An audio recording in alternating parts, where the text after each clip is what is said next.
আসসালামু আলাইকুম রহমতুল্লাহি ওবরকাতুহু। সম্মানিত দর্শক, প্রধানমন্ত্রী তারেক রহমান আসলে কি করছেন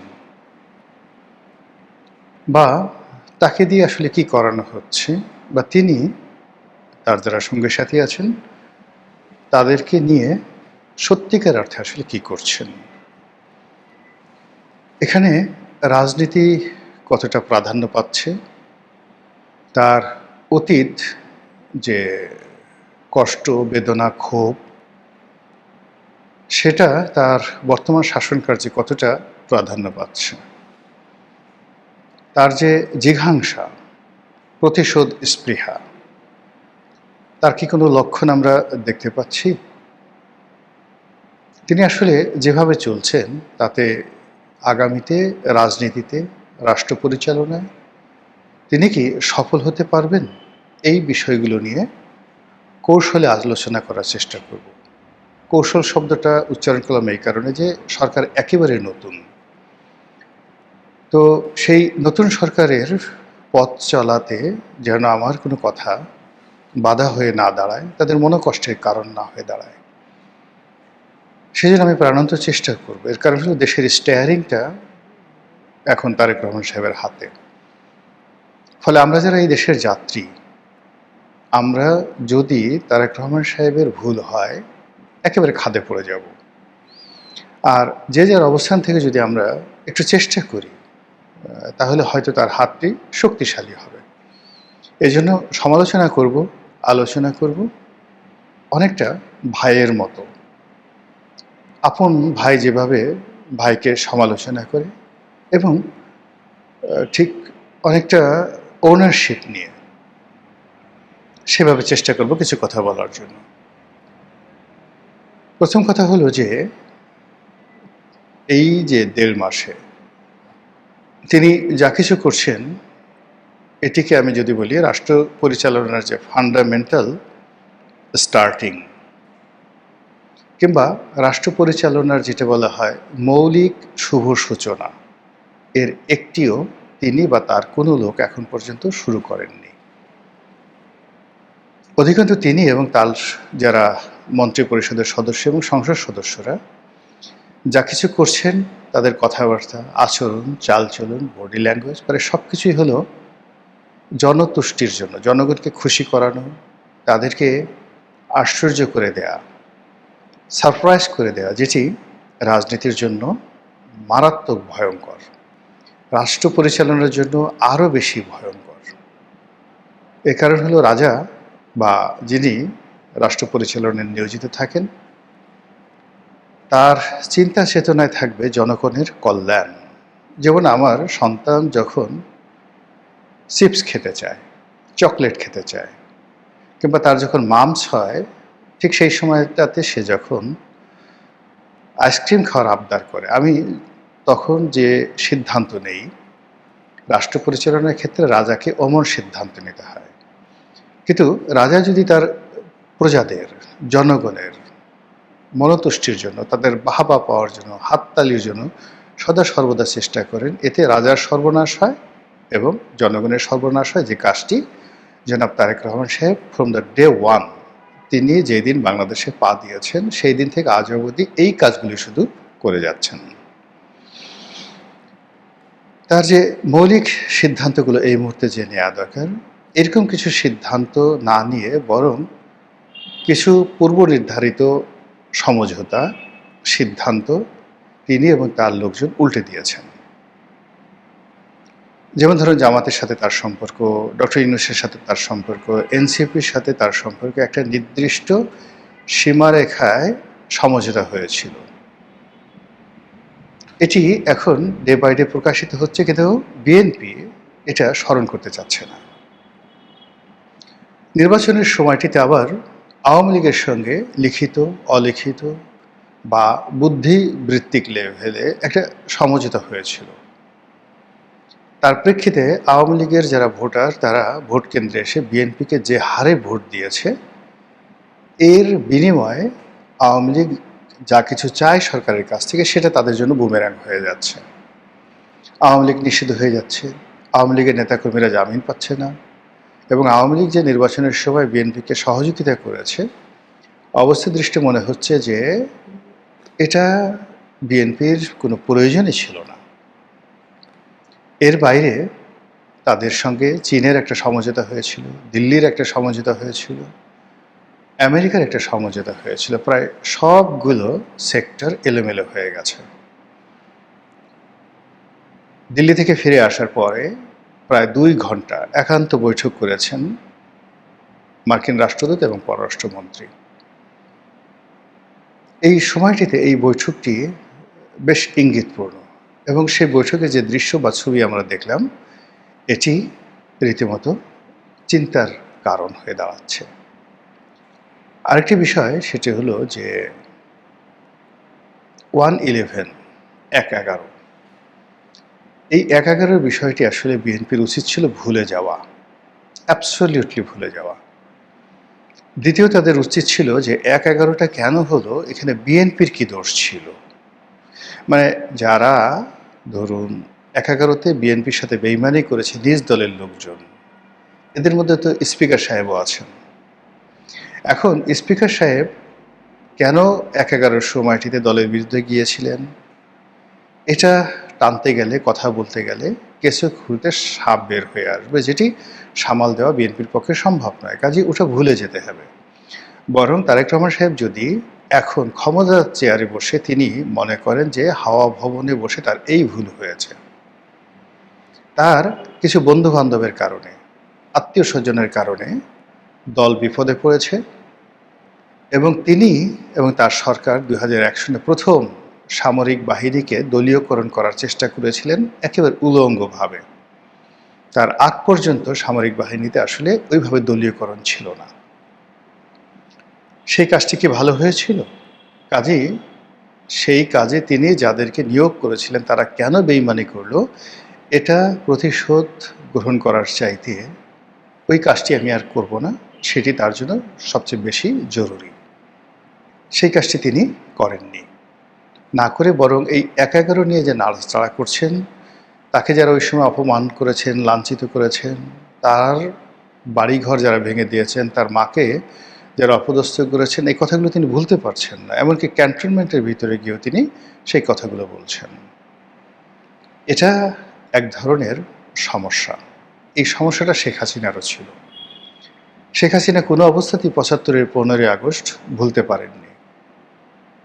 কোনো অবস্থাতেই তার পিতা এবং তার পরিবারের মৃত্যুকে তিনি ক্ষমা করতে পারেননি। কিন্তু কেন 75-এর 15ই আগস্ট হলো? কেন শেখ কামালকে মানুষ ঘৃণা করত? যে কাজগুলো শেখ কামাল করেনি, সেই কাজগুলো কেন তার উপর আরোপ করা হলো? এগুলোর সাইকোলজিক্যাল ব্যাখ্যা কী? এই বিষয়গুলো যদি ক্ষমতায় থাকা অবস্থায় শেখ হাসিনা চিন্তা করতেন, তাহলে তাকে আসলে ক্ষমতা ছেড়ে যেতে হতো না। আবার এখন তিনি যদি এই কথাগুলো চিন্তা করেন, তার 2 পয়সার মূল্য হবে না। জনাব তারেক রহমান সাহেব লন্ডনে বসে কী চিন্তা করেছেন, তার বিপদের দিনে কারা সাহায্য করেছেন, কাদের সঙ্গে তার বন্ধুত্ব ছিল, ডাজ নট ম্যাটার। একটা পয়সার মূল্য নাই। তিনি এখন ক্ষমতায় বসে যাদের কথা স্মরণ করতে পারছেন, যাদের জন্য তার হৃদয় কাঁদছে, ওটা হলো মুখ্য বিষয় এবং এর উপরই তার ক্যারেক্টারিস্টিক্স এবং তার কাজের বরকত নির্ভর করবে। আপনারা সবাই জানেন যে রাজনীতিতে যে সফলতা, এটির চূড়ান্ত যে বিজয়, এই বিজয় আসলে আল্লাহর একটা দয়া এবং করুণা। আল্লাহ বিশেষ একটি মুহূর্তে, বিশেষ প্রয়োজনে, বিশেষ উদ্দেশ্যে কাউকে ক্ষমতায় বসান আর কাউকে ক্ষমতার থেকে টেনে হিঁচড়ে নামান। এখন যখন আপনি কোনো পরিশ্রমের ফলে, যুদ্ধের ফলে, কৌশলের কারণে আপনি বিজয়ী হবেন, তখন আল্লাহর রহমত, বরকত এবং আপনার কর্মের সিদ্ধান্ত 50-50। কিন্তু যখন আপনার কোনো পরিশ্রম কাজে আসেনি, বুমেরাং হয়েছে, এবং আপনি ক্ষমতায় লাভ করেছেন একেবারে আল্লাহর দয়ায়, শতভাগ আল্লাহর দয়ায়, সেক্ষেত্রে আপনাকে যে ধর্মের বিধিবিধান রয়েছে, আপনি যে ধর্মে বিশ্বাস করেন না কেন, মোটামুটি এই বিধিবিধানগুলো একই রকম। মহাভারতের যুগ, তার পরবর্তীতে বৈদিক যুগ, এরপরে বৌদ্ধ যুগ, এরপরে খ্রিস্টান যুগ, এরপরে মুসলমানদের জমানা। যে ধর্মমতগুলোই বলেন না কেন, কিংবা আপনি যদি আরও চলে যান মিশরের দিকে, গ্রিসের দিকে, যারা দেবদেবী বিশ্বাস করতেন, ফেরাউনকে বিশ্বাস করতেন বিধাতা রূপে, তাদেরও ধর্মের যে কথাবার্তাগুলো প্রায় সমপর্যায়ের। সেই কথাগুলো কি? ক্ষমতায় বসার পরে আপনি যে সঠিক পথে আছেন, সেটার এক নম্বর প্রমাণ হলো যে আপনার বিপদের সময় যারা হাসি দিয়েছে, একদিনের জন্য সহযোগিতা করেছে, তাদের প্রত্যেকটা কথা, বক্তব্য, হাসি, আচরণ, উপকার আপনার স্মরণে আসবে। ক্ষমতায় বসে আপনি তাদের কথা স্মরণ করবেন, কৃতজ্ঞ হবেন এবং তাদের সাথে সম্পর্ক রাখবেন। এই কাজটি যদি আপনি করতে পারেন, তাহলে আপনি সঠিক পথে আছেন, হেদায়েতের পথে আছেন। কিন্তু ধরুন, আপনি যখন বিপদে ছিলেন তখন আপনার টাকা ছিল না। ৩ মাস কেউ টাকা দিয়েছে, পরবর্তী ৩ মাস দেয়নি, অন্য আরেকজন এসে দিয়েছে। কিন্তু এই জন্য আপনার কি হলো, ওই ৩ মাস যে দিয়েছে, পরবর্তী ৩ মাস যে দেয়নি, তার প্রতি আপনার খুব রাগ হলো। আপনি ভুল পথে আছেন। আবার দেখা গেল যে আপনি ক্ষমতায় যখন আসছেন তার ঠিক ১৫ দিন আগে আপনার সঙ্গে একজনের কথা হয়েছে, খাতির হয়েছে। কিন্তু ১৭ বছর আগে, ২০ বছর আগে যে আপনাকে লালন করেছে, পালন করেছে, ধারণ করেছে, আপনার তার কথা মনে এলো না। ইট মিনস আপনি খারাপ পথে আছেন। আপনি আল্লাহর রহমত বরকত পাবেন না। সেই দিক থেকে জনাব তারেক রহমান সাহেবের যে ব্যক্তিগত মন এবং মানসিকতা, তার যে চিন্তা চেতনা কোন পর্যায়ে আছে আমি জানি না। তার সঙ্গে আমার কোনো কথাবার্তা হয় না বা হয়নি এই সেই যাকে বলা হয় গত ২ বছর ধরে, অর্থাৎ শেখ হাসিনার পতনের পর তার সঙ্গে আমার কখনো কোনো কথাবার্তা, যোগাযোগ হয়নি। এমনকি আমি তার মুখের দিকেও কখনো ভালোভাবে তাকানোর সুযোগ পাইনি বা আমার হয়নি আমার ব্যস্ততার কারণে। ফলে আমি তাকে বুঝতে পারি না। কিন্তু যেহেতু তার হাতে এখন রাষ্ট্র ক্ষমতা, তিনি এবং তার যারা লোকজন আছেন তারা বুঝতে পারবেন যে কী অবস্থা হয়েছে। এখানে আমরা বাইরে থেকে যে দৃশ্যগুলো দেখি, সেই দৃশ্যগুলো খুবই অ্যালার্মিং, ভীষণ রকম অ্যালার্মিং। যেমন ধরুন, জামাতের সাথে তার সম্পর্ক খারাপ হয়ে গেছে, এনসিপির সাথে সম্পর্ক খারাপ হয়ে গেছে, ডক্টর মোহাম্মদ ইউনূস তাকে বিশ্বাস করেন না এবং তিনি ১/১১ বিষয় নিয়ে নাড়াচাড়া করার কারণে সেনাবাহিনীর সঙ্গে তার যে সম্পর্ক ভালো আছে আমি বুকে হাত দিয়ে বলতে পারবো না। দ্বিতীয়ত, রাষ্ট্র ক্ষমতায় বিশেষ করে সেনাবাহিনীর যে ভূমিকা, এটা যাকে বলা হয় খুবই গুরুত্বপূর্ণ আমাদের মতো দেশে। এবং এদের যাকে বলা হয় পোশাকের প্রতি এদের যে ইজ্জত, একই সেনা কর্মকর্তা, তিনি রিটায়ার্ড করার পরে একরকম হন, কিন্তু যেই মুহূর্তে তিনি একজন সেকেন্ড লেফটেন্যান্ট হিসেবে দায়িত্ব পালন করেন, তার ভাবসাবই থাকে আলাদা। এটা মেনে নিতে হয়।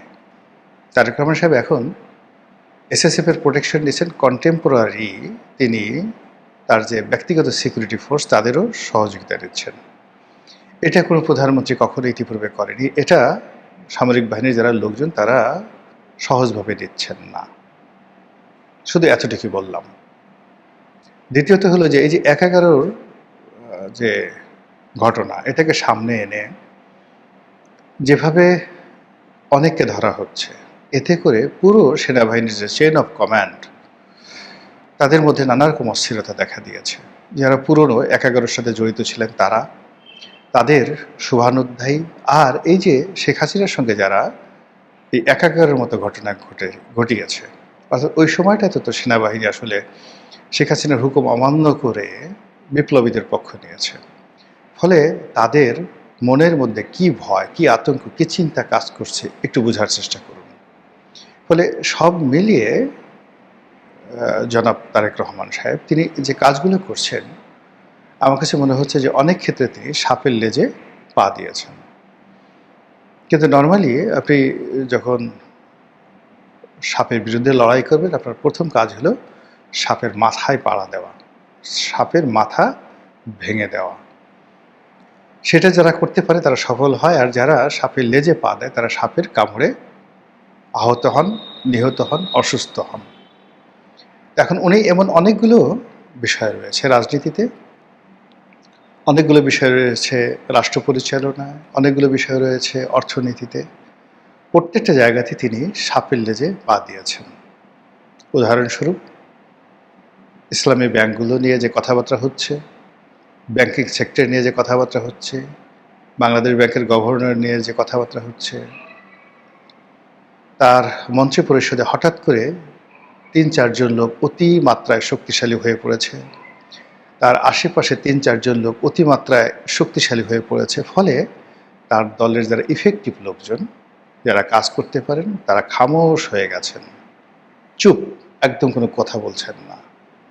আমি নাম বললাম না, নিঃসন্দেহে বিএনপির যারা লোকজন তারা ভালো জানেন যে হঠাৎ করে আপনি গত ১.৫ মাসে দেখবেন যে অনেকগুলো মুখ, দে আর ফেমাস ফর দের স্পেস, তারা তাদের কথাবার্তার জন্য বিখ্যাত হয়েছিলেন। তারা তেমন কিছু করেননি, শুধুমাত্র গত ১৭ বছর তাদের কথামালা দ্বারা বিএনপিকে বাঁচিয়ে রেখেছিলেন। সেই মানুষগুলো হঠাৎ করে চুপ হয়ে গেছেন। So it's not good. আশা করি প্রধানমন্ত্রী বিষয়টি বুঝতে পেরেছেন। আসসালামু আলাইকুম রহমতুল্লাহি ওয়া বারাকাতুহু।